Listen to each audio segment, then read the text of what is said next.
Well, hello, I'm Steph from iDriver Classic, and today I'm showing you a Rolls Royce 2025. And what a perfect year to do it in, with it being 2025. But this vehicle is from 1934, and this is what saved Rolls Royce from the Great Depression. Even though they were made between 1929 and the mid-30s, there are over 70% of these beautiful, majestic vehicles still on the road today. Now in today's video, we're going to show you all around it, we're going to show you under the bonnet, take you out on a test drive, and we might even have a spot of chauffeuring in there as well. This car is truly exceptional, and hopefully this video will show the car in all its splendour. But first, let's find out a little bit of history on the Rolls Royce 2025. The Rolls Royce 2025 was made from 1929 until 1936, and the car that we're testing today is a 1934 model, meaning it benefits from some of those nifty upgrades that they did as they moved through the life cycle of the model. The car came to market in uncertain times. I know many of you are very well read and just as much into history as me, and you'll know that life between the First and the Second World War was tough. There was a lot of unrest, there was a lot of turbulence, and of course you also get the Great Depression in 1929. Now Rolls-Royce had previously had a lot of success with their 20, which was of course another interwar model, and for those of you that don't know, it was released in 1922, so this coming to market in 1929 makes sense because of how they moved through the products. And they decided that the 2025 would sit within the same buyer bracket despite all the turbulence that was going on in the world. And so the market they were going after was luxury owner driver. Now what that translates as roughly is somebody who is either being driven or perhaps enjoys driving themselves. So they create that car for that interchangeable feel. But this new model would offer enhanced power and performance. It would offer more than the 20 had. And they were really building on that goodwill, because here's the thing, the 20 had been relatively successful and it had done really well and it had won a lot of people over, so they needed to keep that going. The engine in the outgoing 20 was a 3.1. Now that had been enhanced and it was now 675cc, although the engine performance improves again in 1932. It's a 6-cylinder overhead valve engine giving a top speed of mid-70s. However, I will say it does depend on what body you go for as to how far into those mid-70s you do get. Now for the time, it's positively lightning quick and it's fast enough even today to enjoy in the busy, impatient world that we all dwell in. Now, whilst the 20 had been a success, Rolls-Royce found that the 2025 took them slightly by surprise, because here's the thing, it was an enormous hit with the customers. They loved it. So much so, in fact, it became the bestseller in the interwar period, selling more than twice as many units as the Phantom II, which for those of you that don't know too much about Rolls-Royce, it was the larger of the cars in the range at the time. It's also worth noting, by the way, that these cars still hold worldwide appeal.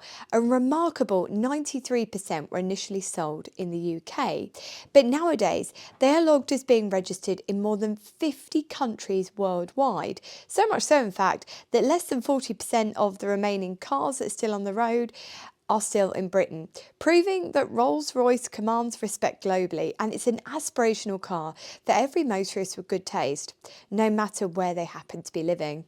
The car was designed well. You can see that today and you could see it back then. And there are various tweaks made throughout the production life, from simple bits like the fuel tank increasing from 14 gallons to 18 gallons, right through to the big changes in 1932, where if you look through the list of things that they change, that's the year that they make the most impact. They do some really great improvements, such as things like putting in a high lift camshaft, the synchro on the top two gears being popped in, and completely centralised chassis lubrication system. There's also a handy reserve petrol supply which comes in the year before, so 1931, which when you're not achieving even 20 miles per gallon, you're probably going to need a lot more fuel than you first think for a spirited adventure in such a pleasant racing vehicle. Brakes on this are an internal expanding four-wheel operation, and the handbrake is independent, working on the rear wheels. There's also a servo, which is a mechanical motor-driven affair set up from the gearbox. And as many of you Rolls fanatics out there will know, at this point, Rolls is slightly different. So the Rolls Royce of today does everything. Okay, but back then the manufacturer made the chassis and mechanical parts, and it was then handed over to a coach builder, which was chosen by the purchaser to have the body made. So really, they could look however they wanted. Now, I have talked about this in Rolls videos before, that Rolls actually essentially buy some of these coach builders and come in-house. Now, there were a few that stood out from the time, and one of these is actually one which was then later on taken on by Rolls Royce, and it's H.J. Mulliner, and they made the body for this particular car.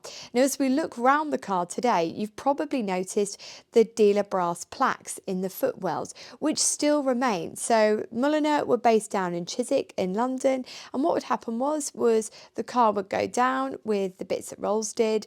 The purchaser would tell them they'd pick essentially from a select choice of bodies that they were going to have, and then the coach builder would put that body on. So this car would have gone down to Chiswick, and then it would have come back up to Preston to be with the owner. Now, the car, when new, was sold to Alfred Dixon, whose family were famous for establishing Yates's wine lodges. They were based in Preston, and they owned the car until 1978. Now, you might have been imagining that they've perhaps taken it on grand adventures and gone all over, but actually it was their shopping Rolls, and it was only used for a weekly outing for the chauffeur to take grandma to the local shops to get everything she needed. So it was positively costed. It was then taken on in 1978 by, I believe, a Rolls Royce Enthusiast Club member. I haven't checked that they can release their name, so I just have to refer to them as a member. And then David's family purchases the car in 2013. And so with only one owner in between, this car at nearly 90 years old has only ever lived with 3 families, which might explain the remarkable originality. Now, there's a lot I want to show you on this, so let's jump in the driver's seat and I'll show you the dash. Well, coming inside here is a little bit like when we went to visit that Dawn a few weeks ago. It's just so timeless and so beautifully designed, and it's easy to see why over 70% of these still remain on the road out of, I think it was around 3,820 something that were made, so that is rather marvellous.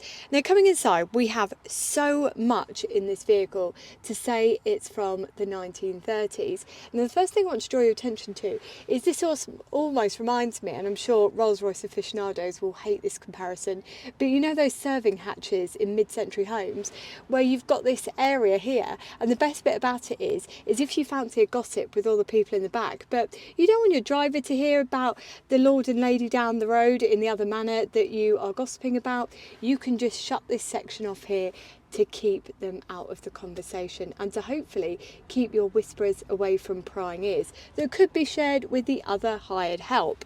But apart from that, coming in front of us, let's have a look at what you, the driver or your chauffeur, has on offer. Well, first of all, you've got a small glove box over here, and inside here you have got what is known as the town cap. Now, the town cap is to replace the emblem, the mascot, sorry, on the end of the bonnet. And the idea is that even way back when, people had a touch of the green-eyed monster and would pinch them off the front or damage them. So the idea was, if you had the town cap on, you could just swap it over and you drew less attention to your vehicle and hopefully avoided some of the vandalism that might happen as well. Coming across from here, you've got 2 brass plaques, and these brass plaques are really interesting because not only does it tell you about the vehicle, and by the way, all the details match as they do today, it also gives you the details of the very first owner, Mr. Dixon at Broughton Park, which I believe now is a hotel. We come down from there into an optional extra that we believe Mr. Dixon picked from new, which is, oh goodness me, what did I call it earlier? It essentially measures your altitude as to where you are, which is quite a cool thing indeed. So perhaps this was a vehicle that he'd intended to take a little bit further, although as we were talking around earlier, it did end up becoming essentially the shopping car, which is rather a glamorous choice. So you've got your speedo, which a little bit like that Dawn runs around the way that you might be used to seeing it. You've got your temperature gauge, you've got an oil pressure gauge, you've got amp meter, you've got fuel gauge, and you've got a clock there as well, and the clock does work as well. Coming over from there, you've got your push start, which I'll show you when we start the car. You've got your choke. Now, this is really interesting. So when you use this, you have to twist it round into the 3 o'clock position. Now, way back when, this probably held itself, but if we need to use it when we start the vehicle nowadays, we are going to need to just hold that in place. So you do need to be a little bit dexterous when you're starting this up. Coming over from there, you'll see you've got 3 black buttons. Now, of those buttons, only the bottom one is in active use at the moment, and that is being used for the wipers. Coming across from there, you've got the typical Rolls Royce control panel, which you'll recognise, you'll have seen them before. You've got your light switch here, so you've got a side and tail, and you've got head, side and tail there as well. And then up the top there, you've got a little control, and that's just for your panel lights. And over on the far right here is your ignition. So this needs to be switched on to start the car. We won't leave that switched on because obviously we don't want to be burning any coils out. And then you come into this massive horn, which I absolutely love. Listen to it, it sounds like nothing that you've heard recently.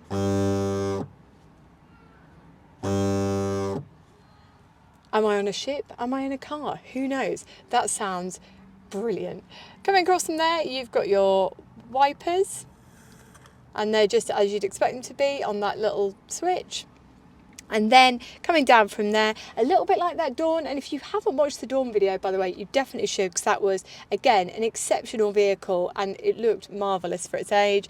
You've got your handbrake and you've got your gear change. Now, on your gear change, you've got 4 forward gears and reverse, and you've got synchro on 3rd and 4th. Now, you might be saying to me, well, why is it not on 2nd? Look, most cars of this era are just fully crash box. Having synchro on 3rd and 4th is an absolute luxury.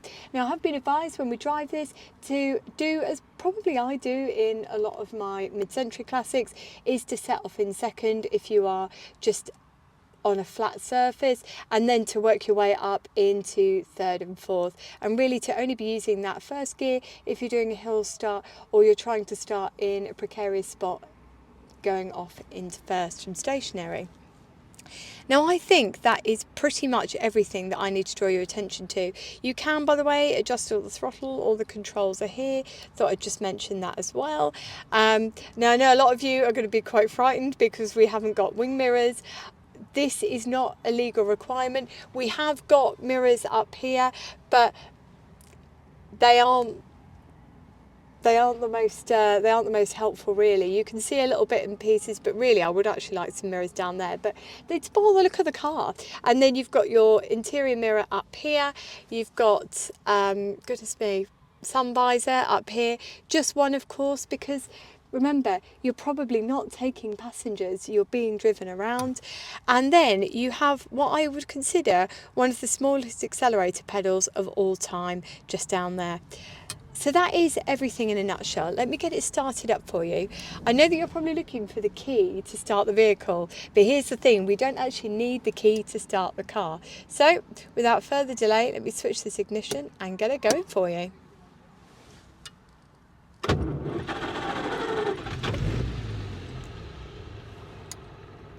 It is so quiet in here. Now, I should probably mention as well, I'm going to give you a couple of seconds so you can hear just how quiet it is actually.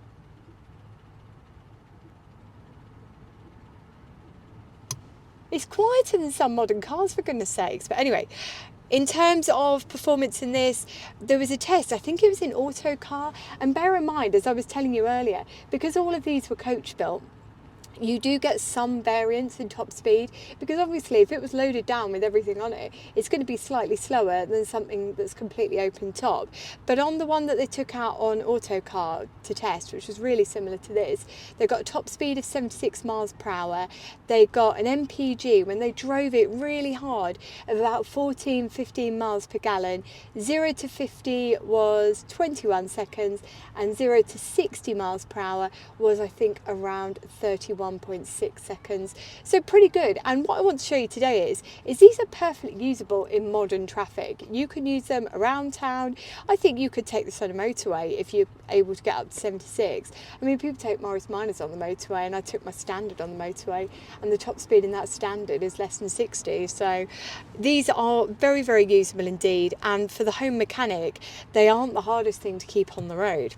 But anyway, I've gassed enough away to you. Have a listen from the back, and then it's me in the driving seat. I'm going to take you out.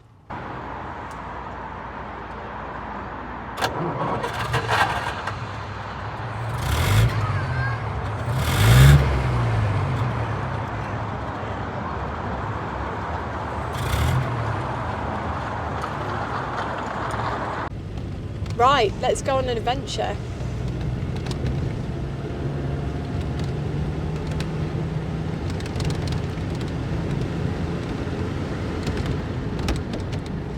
Now, I have cheated somewhat because I have had a wee drive before taking you out, but I was trying to navigate some horrible busy junction, and I just thought, you don't need to be seeing all of that. But as I cruise along in this beautiful 2025, it really does bring home that when you buy a Rolls Royce, you buy something that is luxury and elegance and quality that lasts for decades. Because even though this vehicle is the best part of 100 years old, you can feel how well built it really is. And the thing that jumps out at you first of all, apart from how terrible these roads are and the fact that you can hear it rattling round, is the gear change. Now the gear change in this is beautiful, so smooth and so elegant that it really defies the age of the vehicle. And remember, you have only got synchro on third and fourth, so when you change from third into second, it is a wee bit tricky, but after a couple of practices, I don't think it would be too difficult.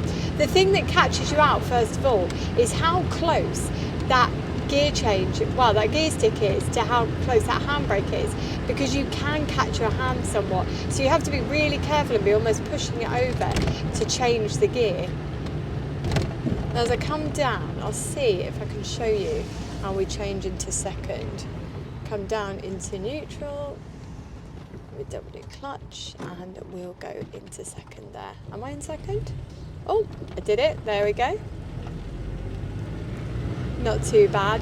Now you do need to have your revs relatively high to be changing up into third, but it's really not that difficult. Now the one thing I will say is the steering is relatively heavy, so if you've been looking at one of these and had your eye on them, and I wouldn't say I blame you because they are lovely, is do take it out and get used to it before making a decision on how you feel, because heavy steering is something you can quickly become accustomed to, and really you're going to be getting that on a lot of these older vehicles, and once you're through that barrier, it really is quite a lovely thing to drive. Now I probably should have mentioned as well, you know the horn, I'm just going to go for it again. The reason it's got that horn, so I was talking to David, is because it's got a magneto. So the idea is if anything fails, the electrics, you still have that horn there. So it's just a bit of a safety thing. But I thought I'd mention it because I knew somebody would be asking about it as we went along. Now what else can I tell you about this, apart from the fact that, by the way, these seats are so comfy. I guess the thing is if you are looking at one of these and you're watching this video, and quite often people do, and they tell me that they've watched a video because they've decided they're going to buy one of these, is the fact that you have an awful lot of support. You've got the Rolls Royce Enthusiast Club, you've got various people that still make all the parts, a lot of your pre-war people that work on vehicles are very au fait with these, so going for something like this is quite a solid choice because you know that the support is going to be there for you, and also it's just an easy thing to manoeuvre. I think if you've only ever driven modern cars, or you've driven a lot of, I would say, more modern classics, so stuff from the 60s and 70s, I don't think this is going to fry your brain too much to jump into. It is a really nice little thing to get your head around. All the controls are well spaced, you've got plenty of room around you, and what I really like personally about this is wherever you're sitting in the vehicle, you are enjoying the luxury. You're enjoying the luxury as the driver. If you're being driven in this, you're going to be enjoying it as the passenger. So that for me is a big plus point of this, because whoever you take out gets to enjoy the experience just as much as you. And I think that's so important, and it adds to the experience. Goodness me, what else? Well, you can't adjust the seat. That is one thing I will say. And David and I were having a laugh earlier because he said, well, it's not the seat that needs to adjust, it's the chauffeur. But we're very different heights, and I haven't struggled with this whatsoever. And all the pedals are keenly spaced. You don't feel like your feet are on top of you. Everything is within easy reach, and it's just a lovely thing to drive. Now, the one thing I will say is David's done a really nice little modern touch on this that you could do yourselves at home. Is relatively easy, and I'm talking to people that have trafficators, or as some people call them, semaphores. These have been upgraded to flashicators, and all that needs changing, I believe, is the bulb. Now what happens is, as you can see here, is it changes from a solid light that comes on when semaphore or trafficator pops out into a flashing light. Now this is really great for if you're sitting in front or behind someone in a modern car who perhaps isn't a faux with classics, because they can look at it and go, oh yeah, okay, yeah, I kind of know what's going on there. And it means that you're not having to do any of these ugly modifications that people do, where they drill into the bodywork and they start adding in indicators, because you know what, half the time people drive around with what I would consider their eyes shut. So going for something like that just really helps give you a fighting chance in modern traffic. Keep catching my blooming hand on that horn. It's enormous. It's like having a balloon with me. But there you go, look, watch as I change the gear. It's just so easy. I just wish these roads were smoother. The poor car deserves that much, it really does. But yeah, apart from that, I think, you know, you've got that 3.6 litre engine under the bonnet, which means that you're cruising along with ease. It's easy enough to change the gear. It stops well enough and right enough, and realistically it offers everything that you'd hope for in a classic that perhaps you weren't expecting from a 30s vehicle, and it is so very usable. And because you've got the quality there, because you've got the club support there, it's an easy thing to use and maintain as well, which for me gives it a massive seal of approval. And yes, they aren't the cheapest thing to buy into if you're looking for that pre-war or interwar car. But look, sometimes you've got the cash there, you've got the choice there, and for me, this really does tick all the boxes. Now, usually at this point, I might say goodbye to you, but you know what?